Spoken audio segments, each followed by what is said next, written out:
भोंदू की रोज रोज की गैरहाजिरी ने गुरुजी का ध्यान खींचा। एक दिन जब सभी शिष्य इकट्ठा हुए, गुरुजी ने भोंदू से पूछा, भोंदू, तुम हर शाम कहाँ गायब हो जाते हो? क्या कोई ऐसी बात है जिसे तुम मुझसे छिपा रहे हो? भोंदू ने सिर झुका लिया। कुछ पल के लिए वो चुप रहा, फिर बोला, गुरुजी, मैं रोज भांडीर बन जाता हूँ। वहां भगवान कृष्ण आते हैं, मैं उनके लिए माखन और दूध लेकर जाता हूँ। गुरुजी और सभी शिष्य ये सुनकर हैरान रह गए। गुरुजी ने सख्त स्वर में कहा, अगर तुम सच कह रहे हो तो हमें भी कृष्ण के दर्शन कराओ। हम देखना चाहते हैं कि ये सच है या नहीं। अगले दिन भोंदू गुरुजी और सभी शिष्यों को भांडीर वन ले गया।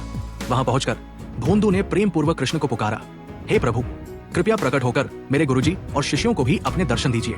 कुछ ही क्षणों में बंसी की मधुर धुन चारों ओर गूंज उठी। जंगल में दिव्य प्रकाश फैल गया।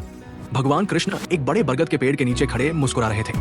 गुरुजी और सभी शिष्य उन्हें देखकर अचंभित रह गए। गुरुजी भावुक होकर बोले, हे कृष्ण, हमें क्षमा करें, हमें आपकी भक्ति और महिमा पर संदेह हुआ। कृष्ण ने सौम्य मुस्कान के साथ कहा, सच्चे प्रेम और भक्ति से मुझे हर जगह पाया जा सकता है। भोंदू जैसे सच्चे भक्त मेरे लिए सबसे प्रिय है। गुरुजी की आंखों में आंसू थे। उन्होंने भोंदू की ओर देखा और कहा, भोंदू, तुमने अपनी भक्ति से भगवान को प्रसन्न कर दिया। आज से तुम हमारे लिए प्रेरणा हो। कृष्ण ने सभी को आशीर्वाद दिया और अपनी बंसी बजाते हुए धीरे धीरे अंतर्ध्यान हो गए। उस दिन से गुरुजी और सभी शिष्य भोंदू की भक्ति का आदर करने लगे और कृष्ण की भक्ति में लग गए। दोस्तों, कहानी हमें सिखाती है कि अगर भक्ति में सच्चाई और प्रेम है तो भगवान स्वयं आपके पास आ जाते हैं।